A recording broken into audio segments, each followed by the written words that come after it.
yeah, we can go to negative numbers. This is not what we want inside of our prototype. Welcome to the show. Okay, I'm gonna tone it down. I'm so sorry. I'm just really excited about Figma's new variables, which we're gonna be getting into in this video. This is a follow along tutorial where I'll be diving into advanced prototyping using Figma variables. Let's open up our Figma file. Basically, what we're gonna be doing today is making this life ratings calculator.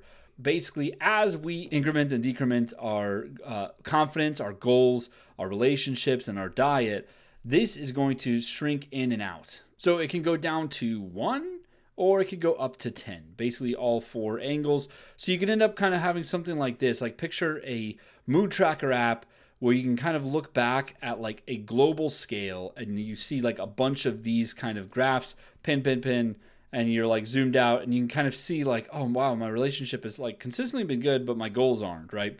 Just from like a really high level overview.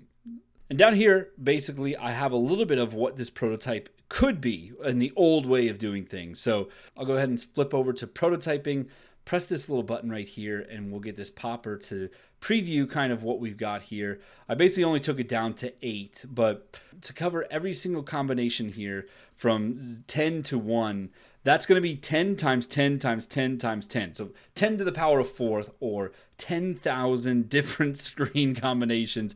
It would just be impossible and insane to ever do that in a traditional way of prototyping. And so beforehand, when you were going and designing things and handing things off, you would just do like what I did here, where you would go up and down to 8 and back and forth, and only at the top 2 really. These other ones wouldn't, and you would just rely on saying, oh yeah, for this prototype that's not going to work. But with this new wave of prototyping with using variables and expressions, it's going to allow us to make prototypes that feel so real that we can actually do real user testing inside of Figma prototypes, and we can feel insanely confident that this is going to work the way it did in the user testing.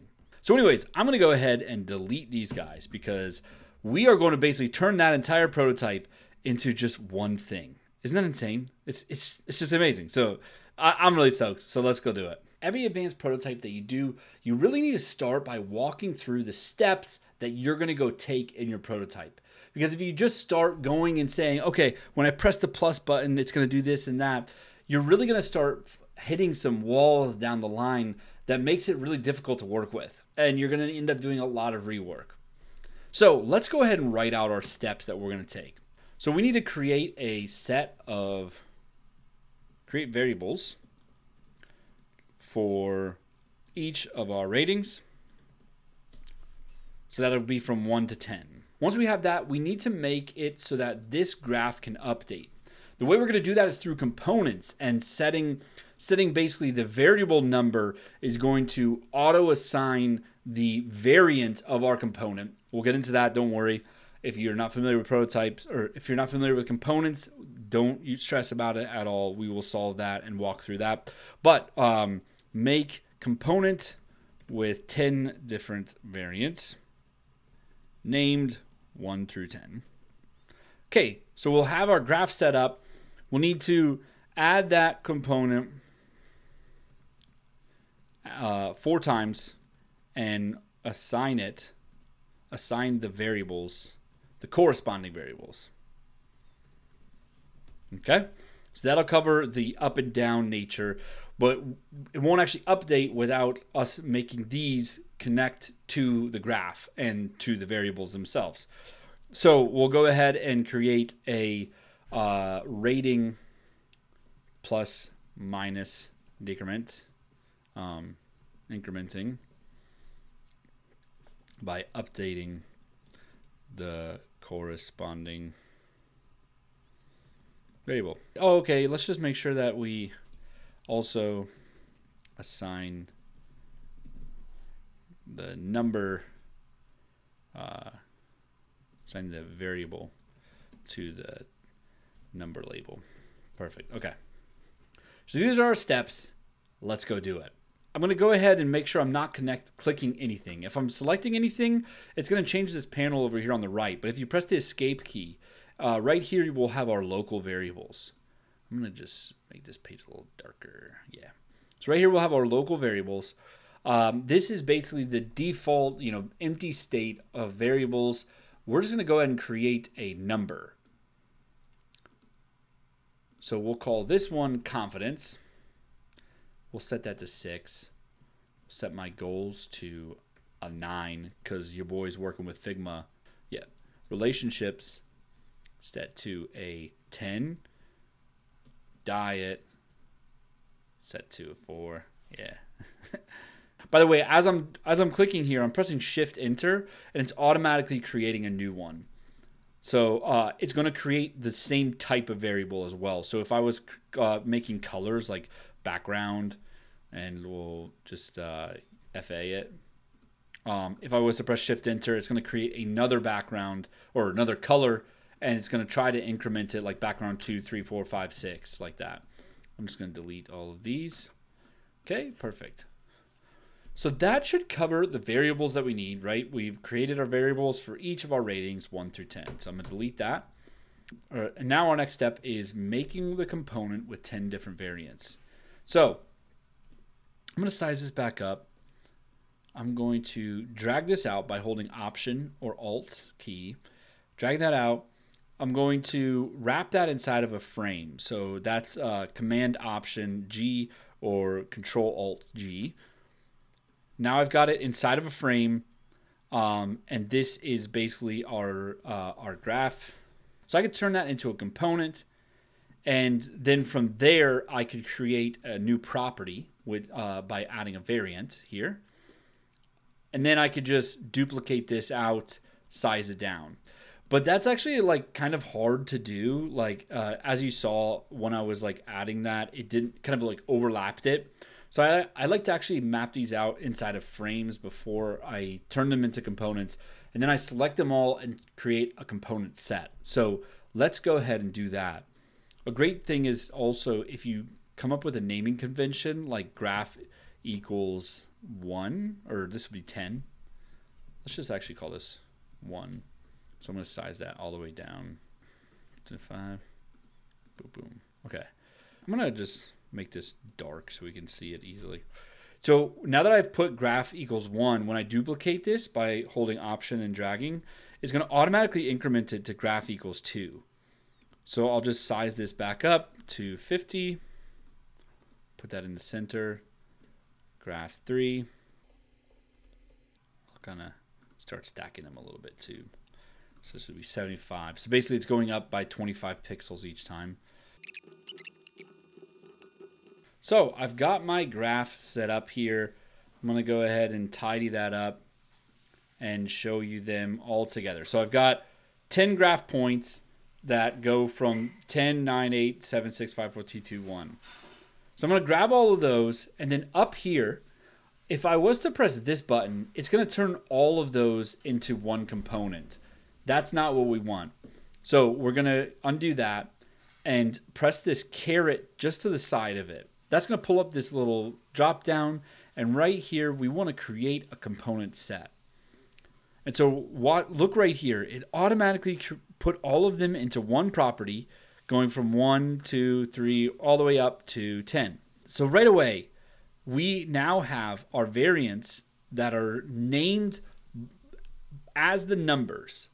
That way, when we go assign the variable to it, it's going to update to the corresponding number. If you're not following me, don't worry. We're going to dig into it right now.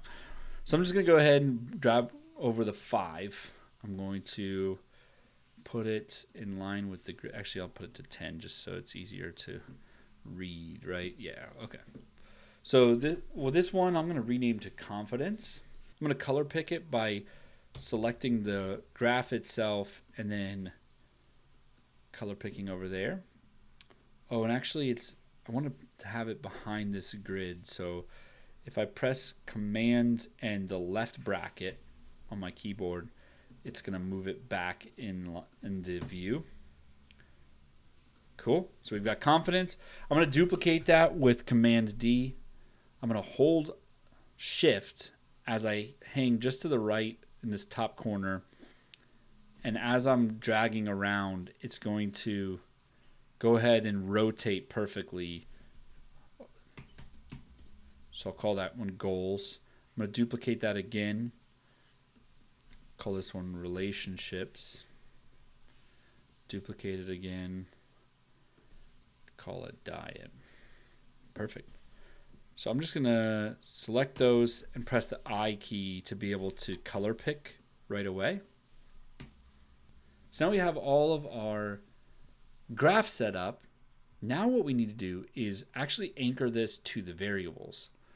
So if I go over here, I've got the diet, right? I can turn that on and off, and it's connected to the diet. And what we have currently is we're going to have to manually set these if we want it to actually run inside of our prototype. But what we can do instead is, you see as I hover on this little drop down here, just to the right, this little icon shows up. Now this icon is all of the ways to assign variables to things inside of Figma. So if you see it over here, you're gonna be able to assign a variable to the variant. Up here, let's say I wanted to rename diet to the rating of diet. It's actually going to show up right over here in text. And if I click that, I can change it to diet and it's set to 4. But since we named all of our layers, all of our properties to the corresponding number and not like a different name of text, it's going to be able to assign it perfectly. So I'm just going to press that. I'm going to hit diet. I'm going to click relationship. I'm going to change that, assign that to relationships variable. And then over here, I'm on the goals. I'm going to assign goals. And confidence, I'll assign confidence. So if we wanted to double check to make sure that this works, we can click back by pressing escape, clicking into our local variables, and we can just increment these numbers. And you can see as I change that, it's actually going up and down on the graph. This is basically what we want to have happen down here on our panels, which we'll be getting into in just a hot second. Hey, I just want to say thanks so much for making it this far in the video. I hope that you're getting something out of this. Designing, creating, and launching apps is my passion, and I love to be able to share my experience with you. If you've gotten anything out of this video, please, please, please, please, I'm not too proud to beg, make sure that you're liking and subscribing. This lets the algorithm know that I'm doing a good job. Now, I've been over on TikTok and Instagram mostly. I'm jumping into YouTube now, and I'm really hoping that this sticks. So thank you, love you, bye. Shut up. So getting back to it, we've currently made our component with 10 different variants, done. And we've added that component 4 times. And then we've assigned that to the corresponding variables. Boom, boom. We literally only have 1 step left, but it's actually the hardest step of all of those 4. So buckle in, bud. It's going to be a fun ride. Because we're now actually getting into real prototyping. So up till this point, we've really only been working inside of variables, but it's time to start doing some advanced prototyping stuff. So you can go ahead and press Shift-E, or you can just tap this guy up here to switch from design over to prototype. I want to be able to make this plus button increment and decrement the confidence when I press the plus and the minus. I also need this 10 to update and show what this confidence rating is that I'm giving it. So I'm going to click on this plus button and I'm going to drag this plus here. Now you could do it in a few ways. So right now you kind of have to put it up here in the top right. You've got to add your interaction. But I'm kind of lazy and don't like to move my mouse all the way to the top right. So a little trick that I've been doing is literally just dragging it over to the nearest thing. And then now the prototyping little panel shows up right in line with what I'm designing. So instead of scrolling to, I'm just going to switch that to a set variable. These 2 right here are new things inside of Figma since Config 2023. And they're very important. We're going to be getting into conditionals in just a minute, but for now, we're just going to talk about setting variable. So it's actually pretty cool. Right from this panel, you can create a new local variable, but in my opinion, adding it from the prototype interaction is not really a great way to manage your variables, because as I said, it's really hard to map things out in a proper way. It's best to map them out beforehand, set them all up, rig them up, and connect all of the things elsewhere outside of the interaction, and then you go assign it to the variable from there. So I'll get off my high horse and I'll set that variable to confidence. So what are we going to set confidence to? So currently confidence is set to, what is it? Switch over to design. Confidence is set to 9. So we could potentially put 8 or 10, right? But every single time we press the plus button, right? If confidence was set to 7, let's say, and we press the plus, we would have to set this to 8. But then that would be a mess because every time we press the plus, once we get to 8, if we press the plus, it's going to stay to 8. It's not going to go to 9. So the way that we manage this is we just basically say confidence is set to confidence plus 1. So we are currently taking confidence and then we're adding 1 to it, and then we're saying that that's what the new confidence is. Does that make sense? I hope it does, because that's the best way that I can explain it. Because basically, just know that when you're doing any math on the same variable, you're going to have to reset that same variable and then do the math to that variable again. So really quick, if you've been following along at this point, go ahead and do that same thing for the minus. I'm going to pause. You thought I paused, didn't you? No, I hope that you went and did that. Let's go see if you were right. So drag it over here. I'm going to set the variable of confidence to confidence minus 1. So let's go ahead and see if this works. Since I added these interaction points, it automatically created an interaction flow right here. So let's see what happens. And look at that. We have magic, my friends. Things are going very swimmingly. I love it. I love it. Let's go ahead and rig this 10 up as well. So I'll control or command click onto that. And then I'll switch back to design. And remember, if you press this little apply variable, I'm going to set that to confidence. So here we go. Plus, minus. Ooh, boy. And something's going on with Figma right now where like you see I'm using this Rubik font. Anytime that you apply a variable to text, it has a tough time loading the fonts properly. So there's a good chance that your font is going to get ridden by some base default font, unless you have something that's like a pretty standard font like Enter or something like that. So I'll just put Enter Black because that kind of is like Rubik. Not really. You saw that? Jeez, that's a mess. Let's see. Okay, cool. Ooh, did you see what I just did? It's going all the way up. I can make it go to 20. No. That's impossible. That's not what we want. Also, yeah, we can go to negative numbers. This is not what we want inside of our prototype because it makes it so that, nothing's breaking on the graph up top, but it is making it so that you have to keep clicking over and over just to start incrementing back up on the graph again. So, how do we solve this issue? That is basically adding a conditional. I'm going to flip back to prototyping, and every time that we do this assigning of our variable of confidence to confidence minus 1, we need to make a check before we do that. We need to say, wait, if this confidence score is 0, don't do it anymore, right?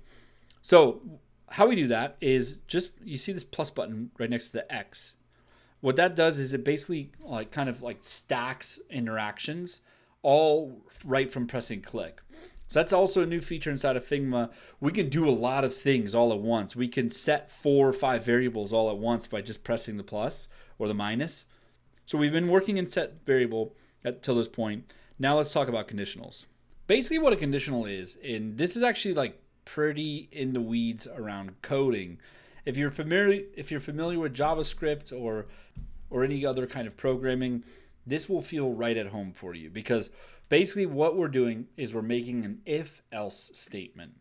So what we do is basically we say, if this thing happens, do this, right? So if this thing happens, do this thing. But if that thing doesn't happen, you do this other thing. You don't have to set the else, and you also don't even need to set the if. So what I could do is if confidence is equal to 0, don't do anything, and just do this other action. Set our variable of confidence to confidence -1. So let's see if that works really quick. See, it worked. Okay, great. That's really good, right? No, that's not good, because that's like bad code, really. Like, you don't need to do this else at all, right? Like, this is definitely like a semantics thing. As somebody who like also codes, it's really like one of those things, like you would be judged for it if another saw you coding that way, you know? So if you want to look like a cool person, don't leave empty ifs. Just make it so that the if conditional matches and you don't even need to use the else. What we want to do instead is we want to say if confidence is greater than 0. Because that's basically what we were doing, right? We start where confidence is above 0. It's set to 7. And then we make it so that every time we press the minus button, it's going to check to see if it's 0. If it was 0, don't do anything. Otherwise, do the thing. Now, what we're doing basically that, where we're saying, as long as it's above 0, do the thing. Otherwise, don't even do anything. And that otherwise, it becomes irrelevant. So all that to say, just do confidence is greater than 0. But I'd be remiss if I didn't talk about all the different types of expressions we can do. So you can do stuff where as long as it's not equal to 0, press minus. And actually that conditional would work too. We could do as long as it's greater than or equal to 1, which would also work. And all of this is done through these like these little brackets down just next to the question mark key on your keyboard. So anyways, let's do this where as long as confidence is above 0, we will do our condition. So we could go ahead and recreate this condition, which is confidence is equal to confidence -1. But also what you could do is you can drag these around, right? So currently I can't drag it. When I click, it automatically is trying to open up and turn it into something else. But what you can do is you can collapse it by pressing this little caret to the left. And then you can drag that around. So I can put this inside of the else, or I can put it inside of the if. So let's go ahead and check our prototype to see if it works. Yes, yes. Perfect. And it no longer is working. So now let's go do that to keep it where it cannot go above 10. So I'm going to collapse this guy. I'm going to press this plus button. I'm going to add a conditional of as long as confidence is less than 10. I'm going to drag this guy in. And so now we should have it where it no longer goes above 10. Perfect. I'm click, click, click, click, click, click, click, click, click, click, click, click, click. Click, click, click, click, click, click, click, click, click, click, click, click. Perfect. Okay, so we just made all of this work perfectly, but only for confidence, right? We need to go do this for goals, relationships, and diet.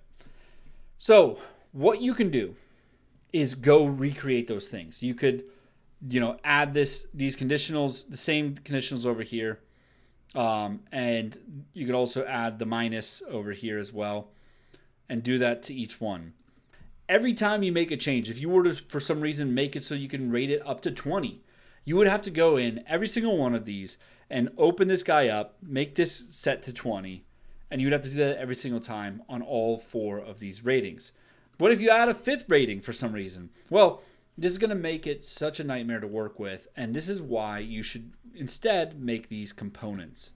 So I'm going to go ahead and delete those, and I'm going to drag this guy out, and I'm going to turn it into a component by pressing Command-Option-K or Control-Alt-K. Now it's a component. I'm going to name this rating, and cool. So we've got our component. I'm going to duplicate this guy. I'm going to paste it over here. And basically nothing's changed, right? As I press up and down, it's incrementing and oh, geez. Why did the conditional drop? Oh, because I set it to 20. Okay. Cool. It's working now. Perfect. Okay. Awesome. So now what I can do is So now what I can do is duplicate that 4 times. Boop, boop, boop. Change this to goals, relationships, diets. I'll recolor pick that. Oh, and I also have to change these assignments. So I'll change the diet. I'll change this assignment from relationships and this assignment to goals. So you can see that these components are now can be updated across the board. When I make changes here, they'll change, but the assignment of the variable does not change, which is what we exactly want, because each instance of these ratings, we want to be specific to the rating above, while also having it where whenever I make a change down the line to anything about this rating, it's going to update for all 4 of our ratings. Now the trouble, though, is that these ratings are set to confidence still. So I'm going to go ahead and change that out to goals. Change this to goals as well. So unfortunately, this is something that you can't really override because you're using components. But it does, but this really only happens the first time that you're rigging this up. You shouldn't have to do this anymore once you make changes to it later on.